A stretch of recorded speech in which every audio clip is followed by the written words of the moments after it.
नमस्कार दोस्तों।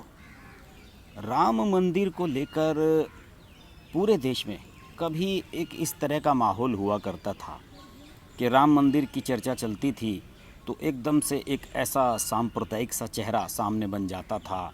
बाबरी मस्जिद विध्वंस और सांप्रदायिक दंगे, हिंदू मुस्लिम तनाव, ये सब चीज़ें सामने आ जाती थी अचानक ही आँखों के। लेकिन अब जब राम मंदिर की चर्चा होती है, माहौल बदल रहा है। अब जब राम मंदिर की चर्चा हो रही है तो एकदम से लोगों की आंखों के सामने आ रहा है एक धार्मिक भाव, एक श्रद्धा और एक भाईचारे की भावना। क्योंकि माननीय सुप्रीम कोर्ट ने फैसला दिया था और उसके बाद ये तय हुआ था कि राम मंदिर बनेगा वहाँ पर जहाँ बाबरी मस्जिद गिराई गई थी, और इसके अलावा एक अलग स्थल पर वहीं पर अयोध्या में मस्जिद भी बनाई जाएगी। दोनों धर्म के लोगों को सुप्रीम कोर्ट ने संतुष्ट कर दिया था। इसके बाद से राम मंदिर के निर्माण को लेकर एक बड़ी चर्चा चलती आ रही है। राम मंदिर का स्वरूप कैसा होगा, किस तरीके से इसका निर्माण होगा, इसकी फंडिंग कहाँ से होगी, इस बात को लेकर ख़ास तौर से चर्चाएं होती रही हैं। और पूरे देश में अब माहौल, मुझे नहीं लगता कि राम मंदिर और बाबरी मस्जिद का जिक्र करने से कहीं भी किसी तरह का तनाव होता है, हिंदुओं को कोई दिक्कत होती है या मुसलमानों को कोई दिक्कत होती है।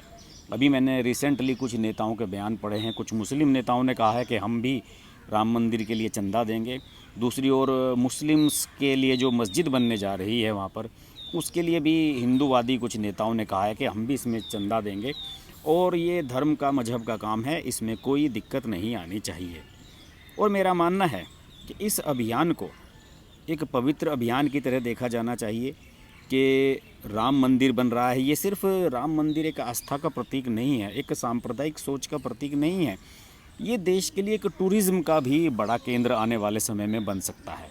जैसे कि उत्तर प्रदेश की सरकार यहाँ पर प्लान कर रही है, यहाँ पर एयरपोर्ट बनाया जा रहा है, रामचंद्र जी की एक बड़ी मूर्ति लगने जा रही है, तो इसको एक पूरी तरीके से टूरिस्ट सेंटर के रूप में डेवलप किया जा रहा है। और अगर राम मंदिर लोग देखने आएंगे तो इस आलिशान जो मस्जिद वहाँ बनेगी उसे भी ज़रूर देखने आएंगे। मेरी सोच इसमें बहुत सकारात्मक है।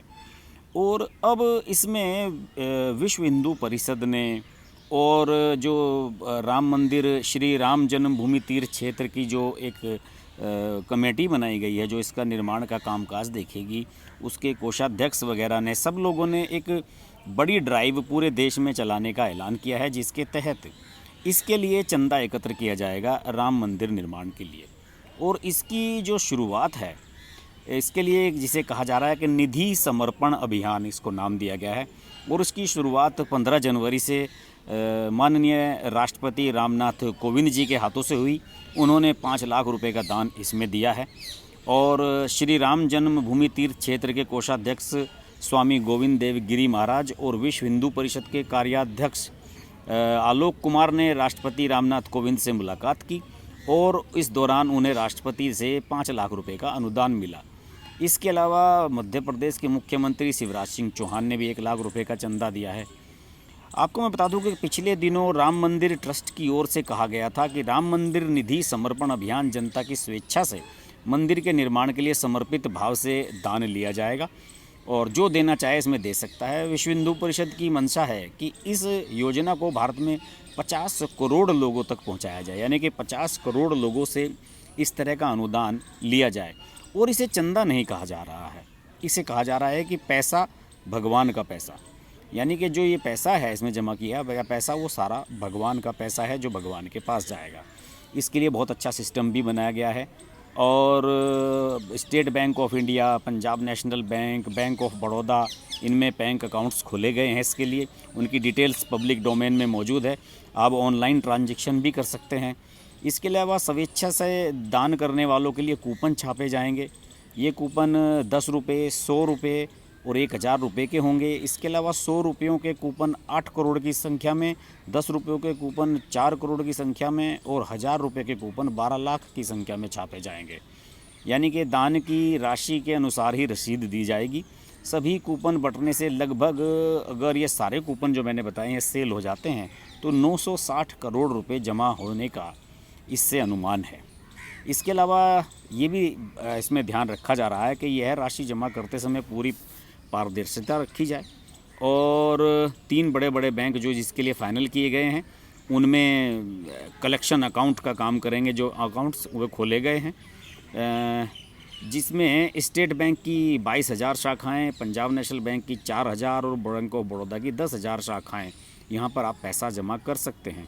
इस तरह से 46,000 बैंक शाखाओं के जरिए पूरे देश में लिया गया पैसा जमा होगा और 3 लोगों की एक टीम को पैसा लेने के बाद नज़दीकी शाखा में 24 घंटे के भीतर पैसा जमा करना होगा। इसके लिए एक रूल बनाया गया है कि आप अगर ये कूपन बेचते हैं, चेक लेते हैं, चंदा काटते हैं, तो 48 घंटे के अंदर वो चेक या नकद राशि आपके नियरेस्ट बैंक में उसके अकाउंट में जमा हो जानी चाहिए। ये एक बड़ा अभियान है और मेरा मानना है कि हिंदुस्तान में राम मंदिर, बाबरी मस्जिद, इसको लेकर देश की जितनी क्या कहना चाहिए कि बदनामी पुराने समय में हो चुकी है, अब उस बदनामी के दाग को धोने का समय आ गया है। मेरा मानना है कि सभी दलों को, राजनीतिक दलों को भी अपने राजनीतिक जो विद्वेष है उन्हें भूलकर इस अभियान से जुड़ना चाहिए। आप लोगों को भी इसमें सहयोग करना चाहिए। अगर आप मस्जिद के लिए देना चाहते हैं, उसके लिए भी आने वाले समय में सारी व्यवस्थाएं इसी तरह की होने जा रही हैं। बैंक अकाउंट्स वगैरह उसके भी खुलेंगे। फ़िलहाल राम मंदिर निर्माण का कार्य तेज़ी से चल रहा है और मुझे लग रहा है कि अगले 2 साल में ये पूरे तरह से अस्तित्व में आ जाएगा। तो इसमें सभी को श्रद्धा के साथ अपना योगदान देना चाहिए। आप भी पब्लिक डोमेन में जाकर देख सकते हैं। इसकी जो राम मंदिर तीर्थ क्षेत्र है उसकी वेबसाइट बनाई गई है, उस पर सारे अकाउंट्स, बैंक अकाउंट्स की डिटेल दी गई हैं। आप भी इसमें दान कर सकते हैं और इस पुण्य काम में योगदान दे सकते हैं। बहरहाल मेरा मानना है कि इस तरह के कार्यक्रम को किसी भी तरह के विवाद से दूर रखना चाहिए। और कुछ लोग, पॉलिटिकल लोग, इसमें राजनीति करना चाहते हैं, मैं उनकी कड़ी आलोचना करता हूँ। ऐसे लोगों का बायकॉट करना चाहिए और आप सिर्फ ये सोचें कि ये हमारे देश की संस्कृति का एक प्रतीक है जो पूरे विश्व में जिसका मैसेज जाएगा। दूर से देखने के लिए लोग जिस तरह से ताजमहल को देखने आते हैं, तो शायद आने वाले समय में राम मंदिर को भी देखने के लिए लोग आएँ। तो इसके लिए आप पूरा सहयोग करें। देखते रहें हर्ष की बात लाइव। नमस्कार। अगर आपको हमारी वीडियो पसंद आई तो वीडियो को लाइक करें, चैनल को सब्सक्राइब करें और नोटिफिकेशंस के लिए बेल आइकन को प्रेस करें।